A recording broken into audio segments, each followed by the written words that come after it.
Green Bay Packers podcast. Part of the Locked On Podcast Network. Your team every day.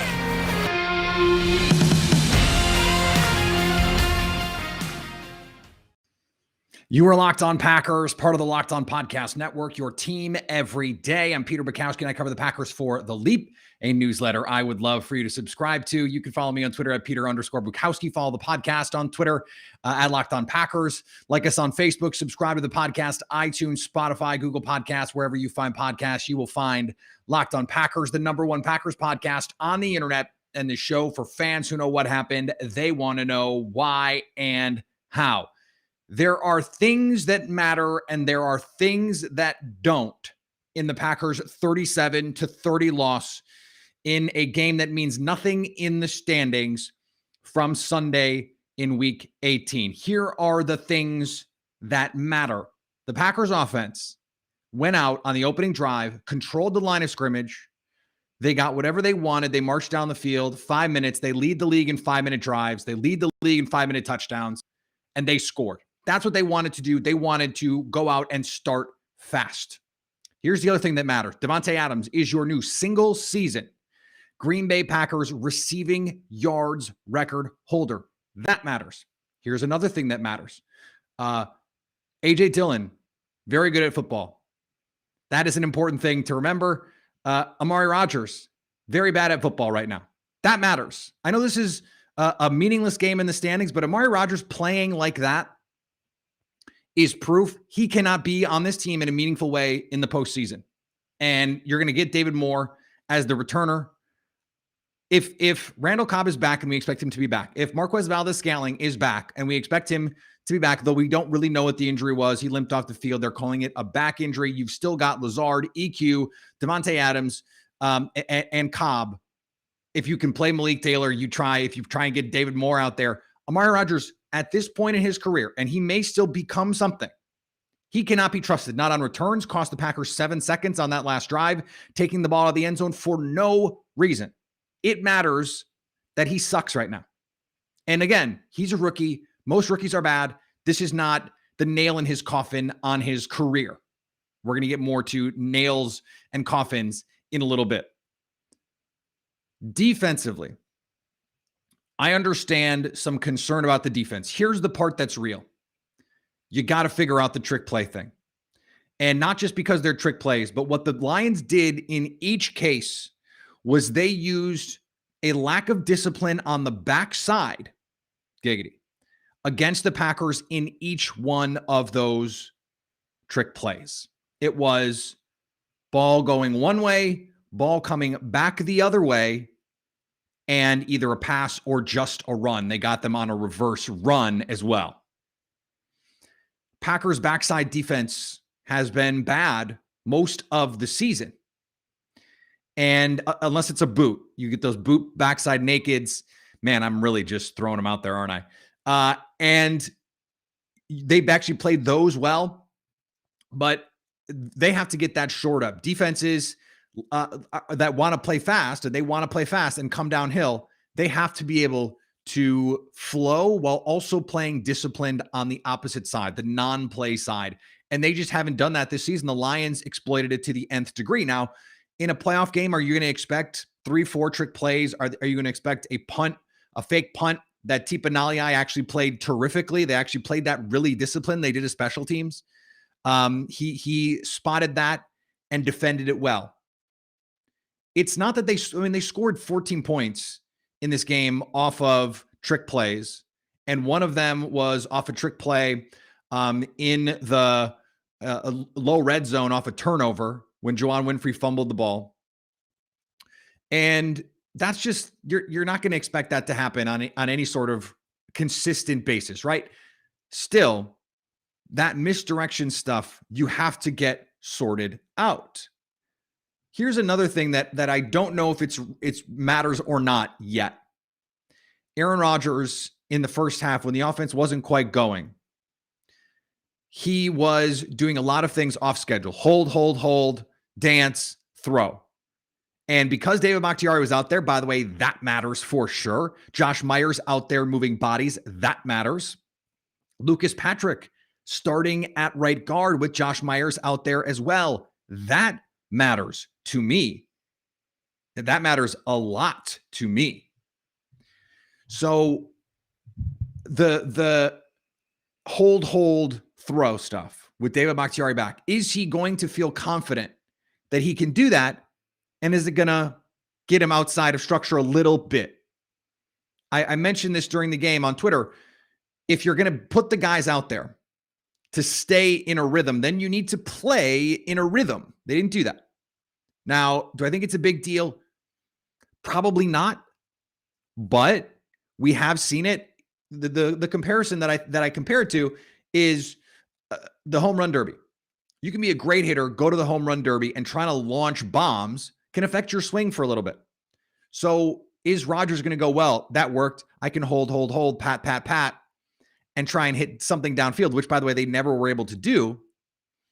Or is he going to come back and say, okay, I can do this if I need to, but play to play, we're trying to stay in rhythm? The reason I'm leaning toward it doesn't matter is they were trying to feed Davante Adams the ball. They wanted to get him the record. I'm sure they wanted to get him another touchdown. They were trying to funnel very specifically, and Rodgers knows it doesn't matter. They were trying to funnel very specifically to Adams in this game. And so I don't think that matters. Josiah Deguara being a real part of this offense matters. Absolutely matters. He has the longest play to a tight end in recent Packers history. You have to go back to 2012. 60 plus yards on the tight end screen. You saw the athletic ability. And this is something that has been building for a while with Josiah. The blocking has gotten better. He got on lead plays a couple times. They used him as an H-back, swinging around and leading on sweep plays a couple times. They are using him in that boot action game as that outlet receiver. They haven't really found ways to get him involved down the field, but he can be a run after catch player because he's got some explosiveness, some juice. They were running those tight end middle screens to Mercedes Lewis. And while he's a physical runner, he doesn't have the explosive ability to be a guy who can take the ball 60 yards to the house. That's just not going to happen. When you see Josiah do that, I think that's going to build confidence with Aaron Rodgers. It's going to build confidence in Matt LaFleur to call those plays for him. And you add another guy who can make those plays. That matters. Here's something that I don't think matters for this game. A lot of the middle of the field defense stuff, especially with Amon-Ra St. Brown. Devondre Campbell in the middle of the field, who did not play in this game, they rested him. He is an eraser.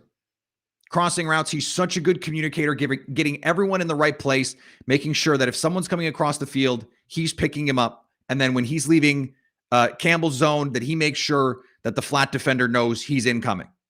Or following him to the sideline. There was a play where Chris Barnes had single coverage, or I think it was Oren Burks actually, had single coverage running across the field with Amon-Ra St. Brown.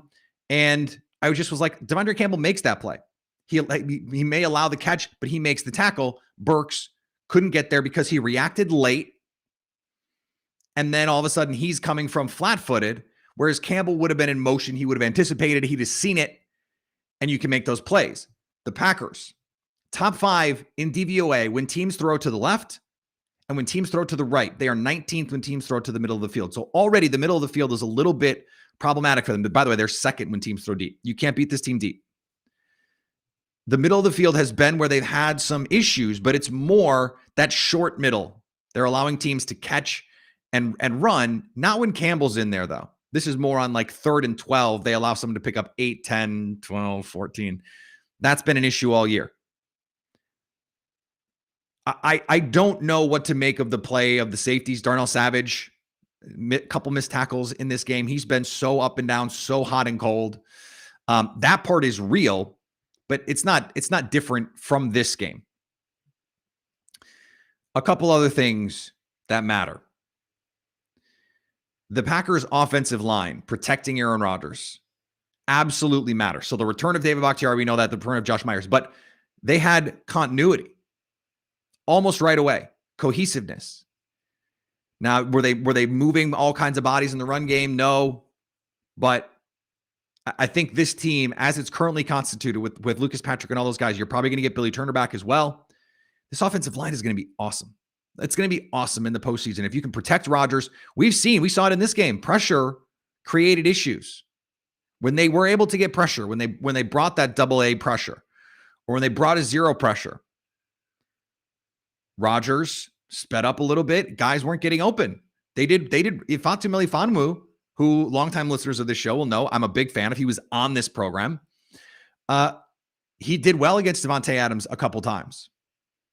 When you don't have Randall Cobb out there and then they lost MVS early, you just reduce the number of guys who can make plays on their own, who can make plays for themselves. Allen Lazard had a couple nice catches. He has been excellent. That matters. That matters. He scored 2 touchdowns, one of which was just an unbelievable throw on Leak. They ran Leak. Oh my God. They ran Leak. That matters. Now it just means they won't call it again for 3 years just because I don't know. Matt LaFleur hates me for some reason. I don't know. But over the last, since the Rams game, Allen Lazard has 5 touchdown passes or catches, almost 300 yards, over 20 catches. He's been a real factor for this team. And they need that. You get Randall Cobb back, Allen Lazard, now Josiah Deguara. You've got 2 running backs you trust, and we know what Davante Adams is capable of. This offense, despite a little bit of a, showing in a game that doesn't matter, they played like it doesn't matter outside the first drive. That's what you want to see. Today's episode is brought to you by our friends at Built Bar. Built Bar is the protein bar that tastes like a candy bar. How are you doing on your New Year's resolution? Are you eating the way you want to be eating, or are you still eating holiday food? Still eating like it's the holidays? I'm kind of trying to do both, and that's where Built Bar comes in. I eat them almost every day because I'm trying to eat healthier, and so in the middle of the afternoon, I usually get hungry, and I want something delicious, not just anything. I don't want carrot sticks. I want chocolate. Yeah. So how about something that's covered in chocolate, 100% chocolate, but low in calorie, low in sugar, low in net carb, high in fiber, high in protein? Bang. Built Bar is the thing. And right now, when you go to Built.com and use promo code LOCKS15, you get 15% off your order. That's promo code LOCKS15 for 15% off at Built.com. Hey, Packer fans, we've got a new sponsor to tell you about. We're all looking for an edge these days. And I'd like to thank OnlineGambling.com for sponsoring today's podcast. If you don't already know, OnlineGambling.com is a website dedicated to giving gamblers the edge. Throughout the playoffs, they're providing you with the best NFL tips, news, and more to help you make your bets as informed as ever. This is a resource for you. Don't make an emotional decision with your money. Make an informed decision with information sourced by experts. Be sure to consult OnlineGambling.com before placing your bets. This is a place for you to help beat the odds. Go to OnlineGambling.com and check out the latest NFL playoff previews and tips on how you can get the edge. OnlineGambling.com/NFL for the latest gambling news and tips to give you the edge throughout the playoffs. Remember, OnlineGambling.com/NFL to get the most out of this year's playoffs. I want to talk about Jordan Love. Jordan Love. Yes, Cole Nardman, it is worth talking about Jordan Love. Here's what we know about Jordan Love. Let me start here. Whatever you thought about Jordan Love on draft night is still going to be what you think about Jordan Love now. And you're right. You're right. Whatever you thought then, you're still right. We have not seen enough of Jordan Love to declare him a bust, and we have not seen enough from Jordan Love to declare him good. Here's what we saw. We saw some progress in some areas. The great throw on 3rd down to Patrick Taylor. He reads the linebacker blitz coming, gets set, fires a strike outside for the 1st down. There were some plays on the boot action play. A man in his face, he doesn't panic. He gives himself the angle out to Dominique Daphne. It's a big play. Hard count. On 4th down, you get the 1st down. To go on 2, great idea by Jordan Love. The 2-point conversion, use his legs, zone read, probably a designed quarterback run, but it looks like zone read. That's an element he brings. You love to see that. The fumble, not his fault. The first interception, absolutely not his fault. That ball was tipped at the line, still falls into the hands of Amari Rodgers, who tries to catch it twice, doesn't, and the ball goes to Detroit. Now the Packers get a stop. They force a field goal. The Packers get the ball back. And Jordan Love, just like he did in the Chiefs game, they had a touchdown drawn up, and he knew where to go with the ball. He was getting ready to throw it, and Josh Nijman loses his man, and Love is getting decked as he's releasing the ball. Now, if you're going to miss, you've got to miss to the wide side of the field where the ball is supposed to go. It's a post. They have the safety bite underneath, which I can't believe he did that. And you have the post in behind. You have throw it to the empty space. If you're going to miss somewhere, that's got to be where you miss. But then he comes right back and fires a strike to EQ on a deep over. A strike for a first down, chunk play. You give yourself a chance. The interception, the second one, he's about to take a shot in the chops. In fact, as he's throwing it, his hand gets hit. Should he have thrown it at all? Maybe not. Ball is high and behind.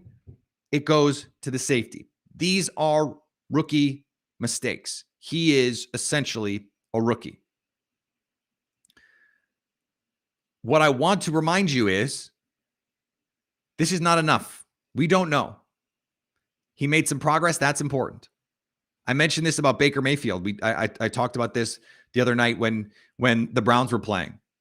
Baker Mayfield has some mechanical problems that in 4 years, he's never even approached fixing. Jordan Love has made some changes to his footwork. He's shown some improvement. He's shown some mental improvements up here. That's the toughest stuff. Understanding, getting in and out of these plays, canning plays, making adjustments. There was one play where he had a little route adjustment, and it was the interception because the ball was tipped and dropped. So the Packers may or may not need Love to play next year. We don't know. My guess is Aaron Rodgers is going to be back right now. It's still a guess, an educated guess, but a guess. We don't know what Love is. And I don't know how anyone else does either. I don't know how anyone else does either. He could certainly be someone that the Packers look to trade this offseason. If Aaron Rodgers wants to come back and play 3 more years, great. I personally do not think Aaron Rodgers wants to play 3 more years. Not given the way that he's handled this season in terms of the wistfulness about mindfulness and the appreciation and all of the sappy Instagram. I mean, maybe that's just who he is now. It feels like we're getting to the end here, whether it's just in Green Bay or it's in general. I just don't think he's going to play 3-4 more years. Now, Jordan Love doesn't have 3-4 more years on his contract. Here's the other thing, and this is also important when we're talking about evaluating these guys. What we saw in the second half was the Matt LaFleur offense. This is what we talked about last week, you guys. I was thrilled to see it. Under center run game. What did I say? Under center run game. Hard play action into shot plays. They tried 2, neither worked. RPOs. Zone read. They ran it. And play action boot game. All the stuff, RPO, all that stuff. It's the Matt LaFleur offense. It's not what we saw in Kansas City. They ran the Aaron Rodgers offense in Kansas City. They tried to go empty and hit shot plays out of, shotgun drop back. That's not going to be Jordan Love's game early on. No, I think it could be eventually. It's not where he is right now. I wanted to see the Matt LaFleur Jordan Love offense, and that's what we saw in the second half, and it works. Screens, jet motion, RPOs, under center run game. I repeat, under center run game, and it worked, by the way. Patrick Taylor had 11 carries for 53 yards. It worked. This offensive line can move bodies. This is the Packers' backup offensive lineman against the Lions' first team defense. and they moved bodies out there. Yes, Jordan Love was aided by the run game. You don't think Aaron Rodgers is aided by the run game? I mean, that's what this offense is built to be. It's what they are built to do. Now, I don't think the Packers are gonna alter the way that they handle Aaron Rodgers. I would like to see them go back to some of this stuff that we saw last year, some of the stuff that we saw from Love, the under center run game. But I don't have any problems with the way the Packers are handling the Aaron Rodgers offense. I think they're going to be fine in the postseason. Here is the and it's not the final word. It is my final word on Jordan Love. I am still of the belief that the talent is there, and that we have not really seen enough to evaluate Jordan Love good or bad. And I still think there are the mistakes that you would expect to see from a young player that are there. I don't think this interception is on him. I think he consistently gets to the right places, which is important. That mental processing is the most crucial thing. Sometimes it is, I think I can make this throw even though I've got pressure in my face and I should just eat it. Or trusting the arm a little too much to make a throw into traffic. Or, hey, I'm going to throw it to that guy on the outside, but I need to put this on the back shoulder, not the front shoulder. It's those little things. And as is pointed out in the chat, we are still evaluating Jordan Love with second string players. Now, he got first stringers against Kansas City. But again, I don't think that plan was really ideal for Jordan Love. I think that was the Aaron Rodgers plan, and they just rolled with it. This felt much more like a Jordan, like Matt LaFleur made a concerted effort to say, we're going to run the Jordan Love stuff.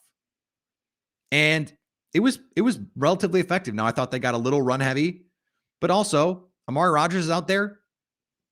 It's not very good. Juwan Winfrey's out there. He has a bad fumble. So, are you giving him the best opportunities that you can to succeed? I'm not going to look at the numbers, which are going to say he didn't play well, and say that is the final word on Jordan Love. 10 of 17 for 132, had a touchdown and 2 picks. It's just not. I just don't think it's useful. I don't think it's productive.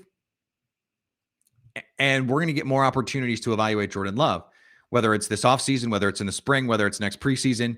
I think Aaron Rodgers is coming back. And I think the most likely scenario is that Aaron Rodgers is going to be back for one more year. That is what I am predicting. One more year. They restructure the deal. They add some voids. He comes back. They defend the title. And that's it. And then it's Jordan Love's team. That is, as we stand here today, January the 9th, check my watch. That is my prediction. Today's episode is brought to you by Get Upside. My listeners are getting up to 25% for every gallon of gas every time they fill up. Just download the free Get Upside app in the App Store or Google Play right now. Use the promo code TOUCHDOWN and get a bonus 25 cents per gallon on your first fill up. That's 50 cents per gallon cash back. Don't pay full price at the pump anymore. It's expensive enough. Get cash back using Get Upside. Just download the app for free and use promo code TOUCHDOWN to get up to 50 cents per gallon cash back on your first tank. Some people who drive a lot, they're making $200-$300 a month in cash back. There's no catch either. Just cash out anytime to your bank account, PayPal, e-gift card, Amazon, whatever you want. Just download the free Get Upside app and use the promo code TOUCHDOWN to get up to 50 cents a gallon cash back on your first tank. That's code TOUCHDOWN. And if you're like me, just about every day you stare into your cabinet going, what am I going to eat? If you're a cheesehead, you probably love cheese as much as you love the green and gold.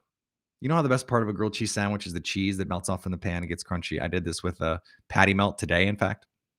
Well, Just the Cheese brings you a bar made out of just that, which is why I started snacking on Just the Cheese. Just the Cheese brings you cheese, 100% cheese with no fluff, no filler, like you've never had it before, as a salty baked snack, and it's delicious too. Cheese and crackers without the crackers, which also means without the unnecessary carbs.